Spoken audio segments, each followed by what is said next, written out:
અંકલેશ્વર સબ જેલમાં barrack number 2 માંથી tiles નીચે સંતાડેલા મોબાઈલ ફોન ઝડપી પાડ્યા હતા।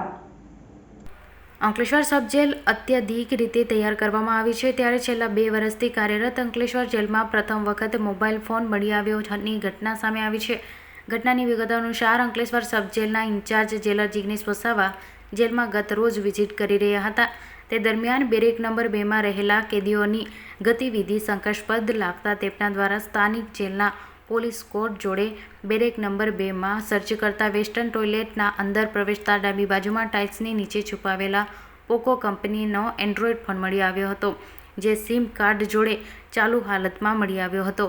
બિનવારસી હાલતમાં મળેલા ફોન બાબતે અંદર રહેલા કેદીઓના જવાબ લઈ આ અંગે જેલમાં પ્રતિબંધ હોવા છતાં મોબાઈલ ફોનનો અનધિકૃત ઉપયોગ કરેલો છે કે કેમ, તેમજ ફોન દ્વારા ગુનાહિત પ્રવૃત્તિઓને પ્રસ્થાપિત કરવામાં આવેલા છે કે કેમ,